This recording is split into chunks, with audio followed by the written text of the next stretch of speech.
Hi guys! Welcome to my channel. If you are new here, my name is Jude. I'm a travel agent, and in my channel, I am creating tutorial videos, anything about airline tickets, travel vlogs, and I also share business opportunities.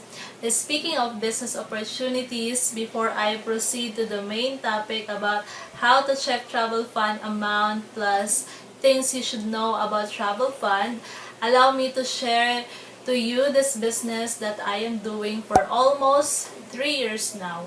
Gusto kong i-share yung negosyo na to sa iyo dahil hindi lang ako yung natulungan nito, kundi marami pa sa kababayan natin all over the world. Yes, all over the world because this business is accessible online as long as you are connected with the internet, meron kang cellphone or laptop or any gadget that you have, you can do this business. Alam mo naman na sa panahon ngayon, napaka-importante talaga na magkaroon tayo ng another source of income. Kasi kung sakali man na magkaroon ng problema, yung main source of income natin ay meron tayong backup. Wala po itong pinipiling edad, bata or matanda, may ngipin or wala, nakapagtapos ng pag-aaral or hindi, may degree or wala, as long as determinado at porsigido kang matuto para kumita sa negosyo na to ay kayang-kaya mo ito. So ano yung negosyo na to? Walang iba kundi ang pagkakaroon ng sarili mong online travel and tours business with one-stop shop platform. Anong ibig sabihin ng one-stop shop platform? Unang-una, magkakaroon ka ng sarili mong booking portal na kung saan pwede kang mag-book ng airline ticket, domestic or international, hotel accommodation, tour packages, ferry bus tickets. You can also have visa assistance, insurance, passport assistance, bills payment, mobile loading. Magkakaroon ka din ng sarili mong e-commerce shop at marami pang mga lifetime benefits na pwede mong ma-avail once that you are part of our community. Unlimited trainings are also provided para matutunan mo kung paano mo patakbuhin ang sarili mong negosyo. Hindi mo na kailangang iisipin kung saan ka kukuha ng mga marketing materials dahil lahat provided na for you. For more information, visit my website at www.chutagalwa.com or you can message me para mag-guide kita. And now, punta na tayo sa ating topic on how to check travel fund amount. But before that, uunahin muna natin tong things you should know about travel fund. Kasi maraming question about travel fund. So, yung mga sasabihin ko for today ay mababasa mo siya sa travel fund mechanics when you reach the final section sa pag-convert ng ticket to a travel fund. So, before that, magbabasa ko ng question and then sasagutin ko siya based dito sa travel fund mechanics. Okay, question from the Lost Lang. May expiration ba ang travel fund? Travel fund is valid for 2 years from the date of travel fund creation. Say for example, you converted your ticket today, August 17, 2021. That will be valid until August 17, 2023. 21, 22, 23, 2 years. They will email you or Cebu Pacific will email you 45 days before your travel fund expire. Question from Melissa Sapanta. Ilang days po ba papasok sa account mo yung travel fund? Based from my experience, after it was successfully converted to travel fund and I did manage booking, pagtingin ko sa my travel fund details, nandun na yung amount. So, hindi siya umabot ng days, kundi minutes lang or di kaya seconds.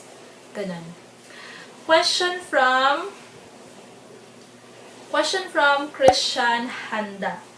What if our travel fund is 50K for 10 passenger, tapos nakabook ng dalawa for 4K? Nung ibubook na namin yung other 8 passenger, ayaw na niya.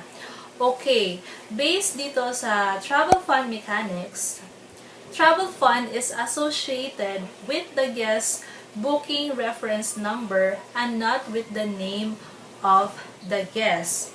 In my own understanding, kaya siguro hindi na mabook yung other 8 passenger ay dahil nagamit na niya yung booking reference number nung nag-book siya ng dalawa. Pero based naman dito sa guidelines on use, if amount in fund is greater than the amount to be paid, the balance may still be used to pay off guests another transaction provided that the travel fund is still valid. So, hindi ko maintindihan kung bakit hindi na niya magamit yung travel fund kung meron pa siyang amount na natitira sa kanyang fund. At sinabi naman dito na the balance may still be used.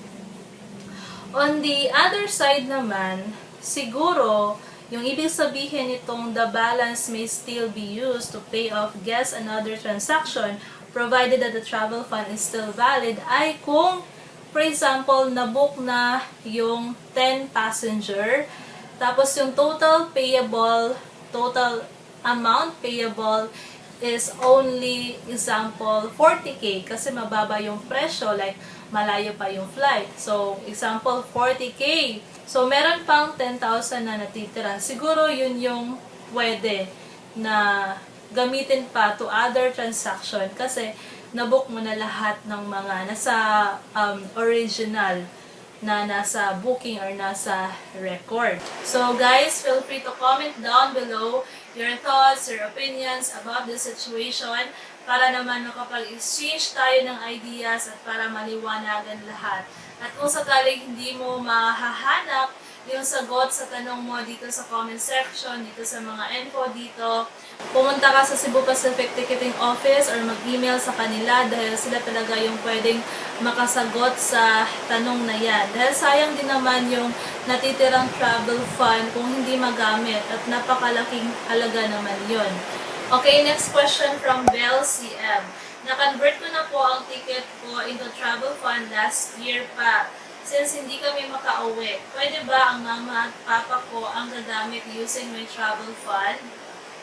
And then kay Darlene Velastique, I would like to ask, I have a travel fund already. If I book again together but I have 3 guests, pwede ko ba yung gamitin pang bayad kahit may guest ako?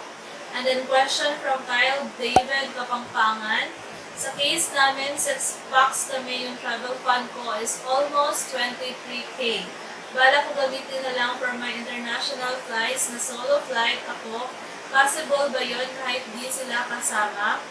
According dito sa travel fund mechanics, travel funds may be redeemed only by anyone in the record for single funds, an individual holding the fund for split funds. Only passenger from the original booking can use the travel fund. So, hindi siya pwede.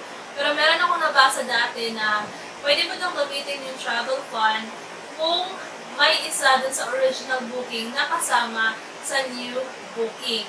Hindi ko lang matandaan or mahanap kung saan ko siya nabasa, pero kung sakali man na applicable pa siya, then i-try mo lang din.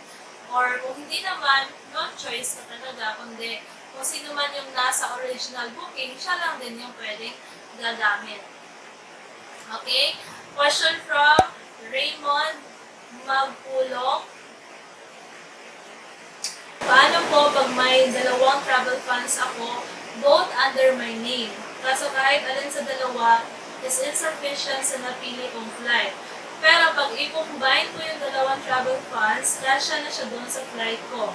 Kaso po, isa lang pwede lagay sa travel fund sa payment page ng Cebu Pacific website.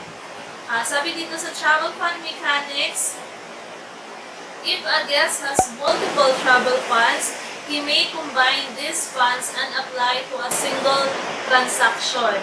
How to apply to a single transaction? Well, email Cebu Pacific or go to Cebu Pacific ticketing office para ma-combine yung multiple travel funds mo. And question from Gids Gaming, paano po pag nag-exceed na yung amount ng ticket, then yung travel fund po di na enough?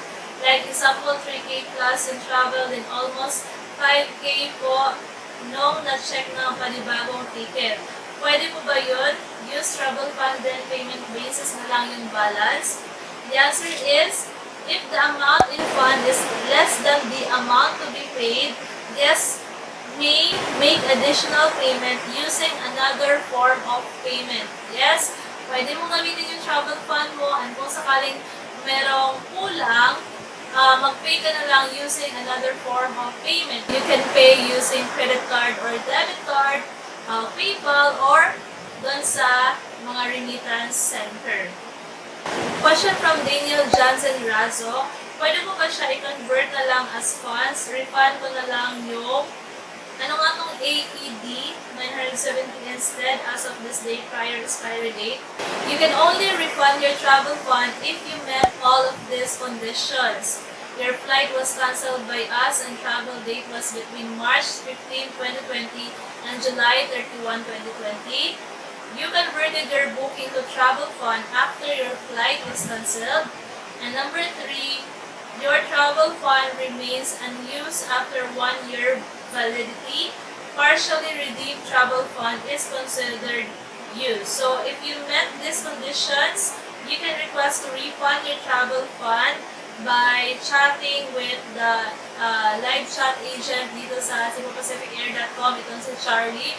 Or you can email Cebu Pacific or go to Cebu Pacific ticketing office.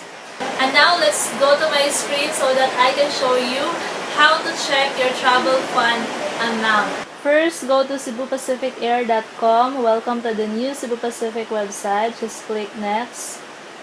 And then let's go. Click manage, manage booking. Enter booking reference number.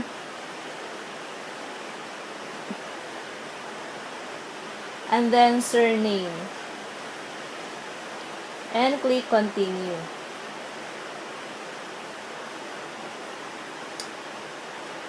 Print or view my itinerary and my travel fund details. Click my travel fund details.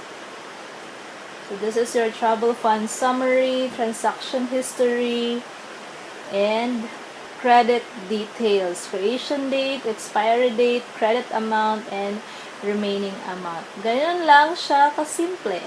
And that's all. Ganun lang kadali. Kung may natutunan ka in this video, please subscribe in my channel.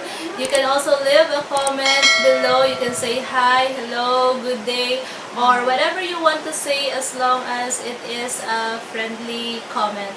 You can also leave your question and I will try my best na sasagutin kita. As long as alam ko yung sagot, yes, sasagutin kita.